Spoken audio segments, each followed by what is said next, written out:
Flying Witch is a 12-episode anime adaptation of Chihiro Ishizuka's manga, which aired in 2016. In the series, witches are required to live with normal folk to get a more well-rounded understanding of our world. So Makoto Kawata, then 15, moves from Yokohama to a rural community to live with her cousins. Makoto has a terrible sense of direction, even within the house. The visuals are beautiful and the anime relies on the fun characters and the world of magic in its everyday life. There are no dramatic battles, massive moral dilemmas, villains, or grand conflicts. Instead, the series follows her day-to-day life, mixing magic, humour, beauty, and wonder. Flying Witch is wholesome. It is relaxed and feels more like hanging with friends. It has the odd twist, but they are not there to excite or shock you. It is a still image of a small town in rural Japan. It showcases nature constantly, and then it mixes in the many magical elements. This tone is very consistent, and Flying Witch knows what it wants to be and keeps to that theme. The manga is very nice and does the job it is intended to do, but the visuals are a little on the simplistic side at times.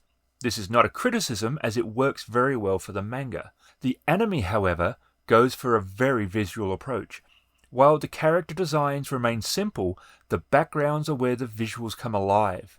The rural landscapes are drawn with a great deal of care, and the fields, orchards, mountains, and traditional houses all looked lived in and authentic. With no combat like there would be in an action anime, there is no flashy animation here.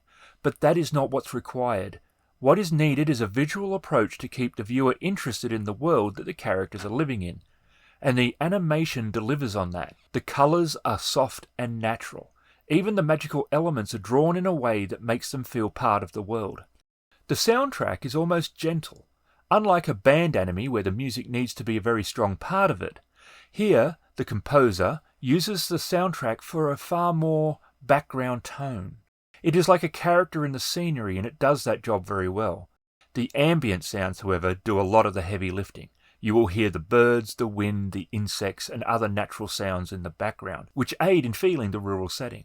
It feels more like visiting a countryside town than watching a fantasy show. The Japanese voice acting is also excellent, giving each of the characters personality, but also a natural sound for the setting. The characters are the real reason to watch the show. Makoto isn't the typical excitable anime girl. She's gentle, curious, kind, clumsy, and has a terrible sense of direction.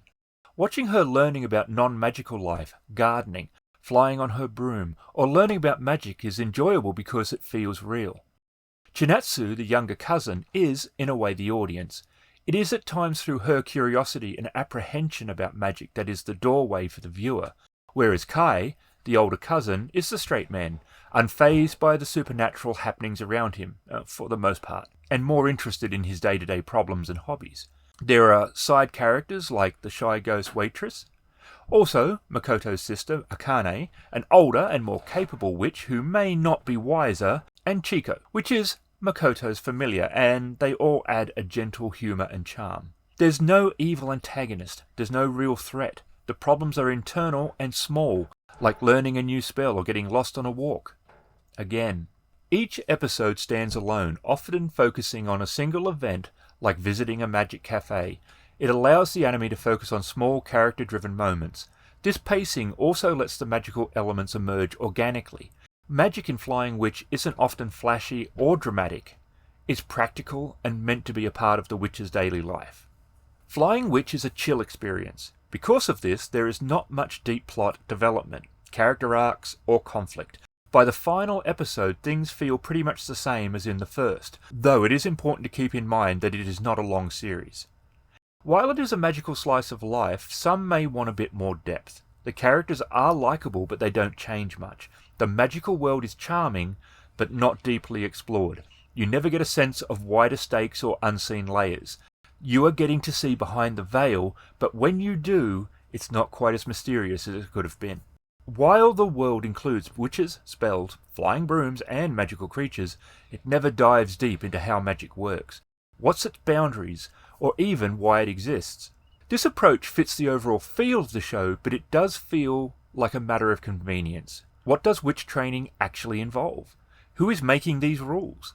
Are there magical laws or schools like Hogwarts? How common are witches and magical creatures really?